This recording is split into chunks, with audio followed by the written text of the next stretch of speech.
আসসালামু আলাইকুম ওয়া রাহমাতুল্লাহি ওয়া বারাকাতুহু। আলহামদুলিল্লাহি ওয়াহদা ওয়াসসালাতু ওয়াসসালামু আলা মান লা নাবিয়্যা বা'দা, আম্মা বা'দ। সন্তানের দোয়ায় পিতামাতার মর্যাদা বৃদ্ধি পায়, কিন্তু কোন সন্তান? সম্মানিত দর্শক শ্রোতা ভাই ও বোন, সন্তানের দোয়ায় পিতামাতার মর্যাদা বৃদ্ধি পায় এ কথা আল্লাহর নবী সাল্লাল্লাহু আলাইহি ওয়াসাল্লাম বলেছেন।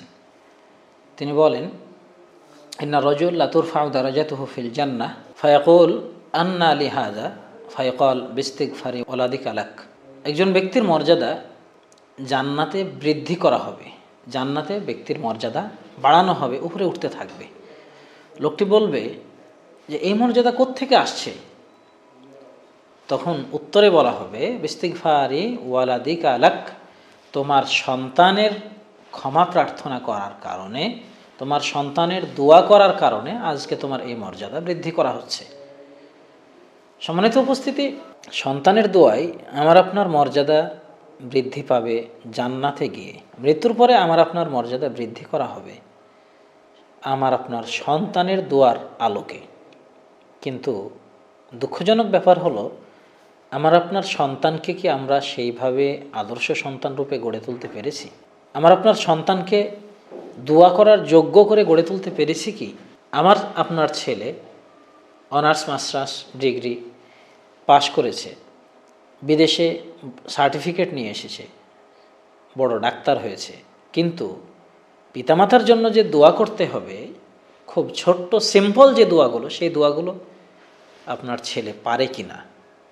আপনার ছেলে দোয়া করার মুহূর্তে যায় কি না, সালাত আদায় করে কি না, সেই গ্যারেন্টি কি, সেই নিশ্চয়তা কি আপনি দিতে পেরেছেন? যদি আপনার ছেলেকে আপনি সালাতি বানিয়ে যেতে না পারেন, আপনার ছেলেকে যদি আপনি সিয়ামে বানিয়ে যেতে না পারেন, সালাত সিয়াম যদি ঠিকমতো আদায় না করে, তাহলে আপনার ছেলে আপনার জন্য কোন সময়ে দোয়া করবে, কখন দোয়ায় হাত উঠাবে? তো যদি আপনার ছেলে ইসলামিক আদর্শে আদর্শবান না হয়, তাহলে আপনার ছেলের মাধ্যমে দোয়া আশা করাটা মুশকিল, যথেষ্ট কঠিন। আমরা বলি নাই যে আপনার ছেলেকে আলেম বানাতে হবে, ডাক্তার মাস্টার ইঞ্জিনিয়ার ইত্যাদি বানানো যাবেই না, সে কথা বলি নাই।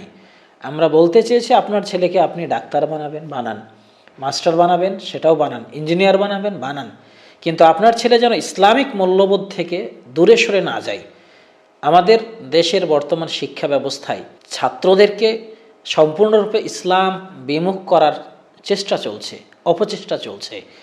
তো আপনার ছেলে যেন এই ইসলাম বিমুখ, ইসলাম বিবর্জিত শিক্ষা ব্যবস্থায় শিক্ষা গ্রহণ করে যেন সে শুধুমাত্র দুনিয়াদার এবং পুঁজিবাদী মানসিকতার শিক্ষিততে পরিণত না হয়। আপনার ছেলে যেন শিক্ষিত হয়, সেই সাথে ইসলামিক আদর্শ, ইসলামিক ভাবধারা যেন তার মধ্যে থাকে, সেই চেষ্টাটুকু আপনাকে রাখতে হবে। যদি পারেন তাহলে আপনার ছেলে দোয়ায় আপনাকে শরিক করবে, আপনার জন্য দোয়া করবে, জান্নাতে আপনার মর্যাদা বৃদ্ধি পাবে। রাসূল সাল্লাল্লাহু আলাইহি ওয়াসাল্লাম বলেছেন, মানুষ যখন মারা যায় তখন তার সব আমল বন্ধ হয়ে যায়, শুধুমাত্র 3টি আমল চালু থাকে। তার একটি হলো সৎ সন্তান, যে তার পিতামাতার জন্য দোয়া করে। তো আমাদের উচিত আমাদের সন্তানকে সেইভাবে গড়ে তোলা যেন মৃত্যুর পরে আমার সন্তান আমার জন্য দোয়া করতে পারে। রব্বুল আলামিন তৌফিক দান করুন, আল্লাহুম্মা আমিন। আসসালামু আলাইকুম ওয়া রাহমাতুল্লাহি ওয়া বারাকাতুহু।